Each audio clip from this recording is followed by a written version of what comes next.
بسم الله الرحمن الرحيم، يا صباح الفل عليكم. نزلت كده الصبح وصحيت.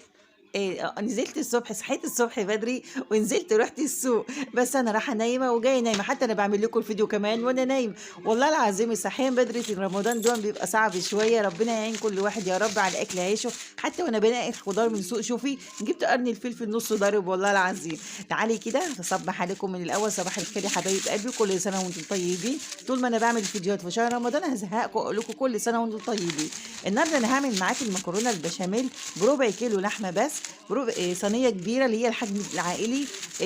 ازاي؟ ببركه ربنا هقول لك ازاي تضاعفي الكميه بطريقه حلوه قوي. وكمان هنعملها بلبن بقري، ما هوش لبن يعني جاموسي كمان. طعمها بيبقى حلو ومن غير بيض ومن غير بصومات، ومنتهى الجمال. اكبر صينيه عندي هتعمليها بربع كيلو من اللحمه غلت، بس احنا هنفكر كده ونمشي امورنا. مش معقوله هنقول مش هنعمل ولا مكرونه ولا نعمل رقاق، لا هنعملها بطريقه حلوه وطعمها حلو، هتبقى مليانه لحمه. انا جبت شويه مشتريات كده من السوق، بس بتمنى منك لاول مره تشوفي القناه بتاعتي اشتركي فيها وفعلي الجرس واعملي لايك للفيديو. انا جبت حاجه المكرونه اهي، وجبت شويه حاجات كده وانا جايه اهون. وهنعمل كمان المكرونه بشاميل من غير جنبها اي حاجه، احنا بناكل جنب منها خاص، بناكل جنب منها خيار، بتبقى طعمه في منتهى الجمال. الست الشاطره بتمشي امورها. تعالى انا جبت شويه الحاجات اهون زي ما انا قلت لك اهون. حاجات كده بسيطه، بس مش عايزه اقول لك ان الحاجات البسيطه دي تكلفتها قد ايه، والله العظيم مش هتصدقي. تعالي كده ندخل جري على الفيديو كده بقى ونشوف هنعمل ايه. اول حاجه كده تصلوا على النبي، تقولوا عليه الصلاه والسلام. في طاسه كده على النار من غير اي اضافات، من غير زيت او سمنه او اي حاجه، هنبدا ندي صدمه للحمه. انا بحب اصدم اللحمه كده الاول، بس بصراحه انا متهيألي ان اللحمه هي اللي صدمتنا من الاسعار بتاعتها بتاعت كل يوم. كنا الاول بنجيب كيلو لحمه لما بقت ب 300 جنيه، وبعد كده قلنا نجيب نص كيلو لحمه ب 150، بعد كده وصلنا للربع كيلو. هنبدا نعمل ايه يعني؟ هنجيب بعد كده 8 كيلو، بس هنصرف امورنا وان شاء الله تبقى كله تمام. زي ما قلت لك اللحمه صدمتنا طبعا، احنا صدمنا اللحمه الاول اهو، وفرفرناها كده لغايه لما لونها بقى واخد معايا اللون اللي انت شايفاه دون.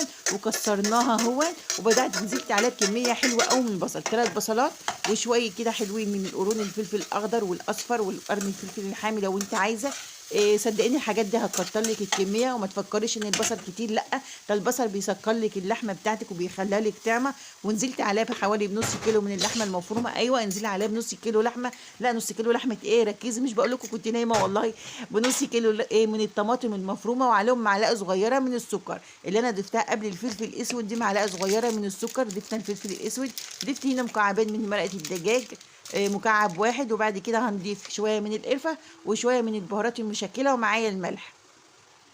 عشان الربع كيلو يفرط معاكي، كتري البصل، كتري الفلفل، كتري الطماطم. الحاجات دي هتفرط لك، هتخلي لك بدل الربع كيلو نص كيلو. ودلوقتي هتشوفوه في الفيديو عامل ازاي. معايا هنا بهارات مشكله كده، قلبت كله مع بعضه كده. اصحي معايا كده وصحصحيني معاكي كده، فوقي كده معايا اهو. هنقلب كل المكونات. انا بحب انزل بعصير الطماطم، بيدي لها لون حلو قوي وريحه حلوه قوي، وكمان في الاخر ادينا لها رشه كده صغيره من الزيت.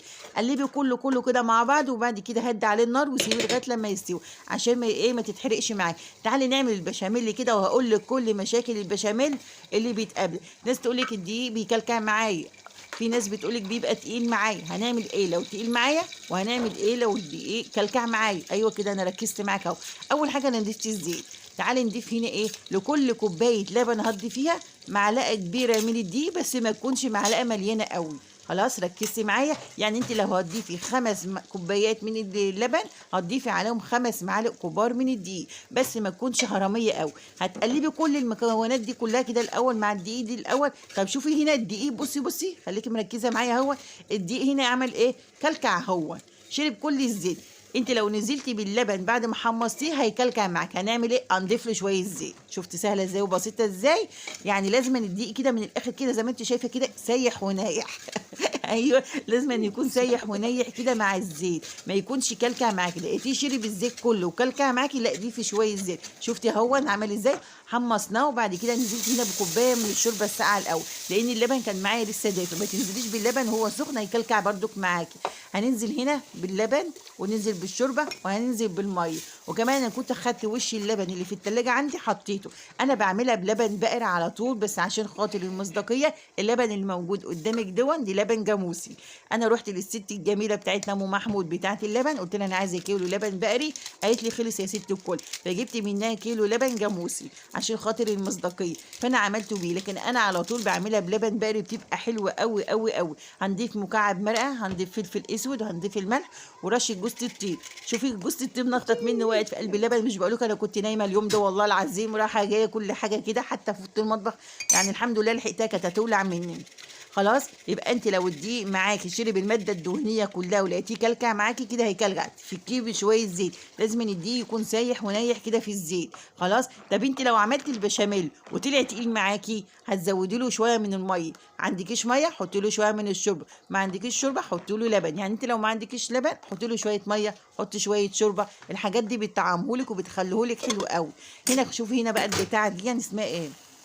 التعصيجه بتاعت اللحمه حلوه ازاي، شوفي شكلها حلو ازاي وطعمها وريحتها كانت حلوه قوي قوي قوي في منتهى الجمال. اوعي تنسي تحطي عليها معلقه صغيره من السكر عشان الطماطم. خلاص، يبقى عرفنا البشاميل اللي لو طلع معايا الدقيق شرب الماده الدهنيه، في كيبي شويه دقيق، شويه زيت. لو طلع معاكي تقيل معاكي، خففيه بشويه لبن، كوبايه من الشوربه، شويه من الميه. الحاجات دي بتظبط معاكي البشاميل كده، عمره ما يكلكع معاك. ولكل كوبايه لبن هتضيفي لها معلقه كبيره بس ما تكونش مليانه من الدقيق، كده هيظبط معاك ان شاء الله. جبت هنا الصينيه الكبيره، هي صينيه حجم عائلي ما شاء الله، تكفي اكتر من 6 افراد. اكبر صينيه في الصواني الالمونيا اللي هي المربعه اللي موجوده متوفره في كل بيت.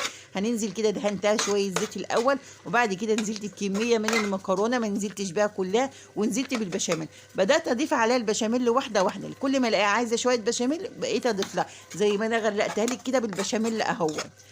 هتيجي هنا اللحمه، الله اللهم اني صائم، بصراحه اللحمه دي طعمها حلو قوي وريحتها حلوه قوي ولونها في منتهى الجمال بيزغلل العين. شايفه ربع كيلو؟ ده ربع كيلو من اللحم.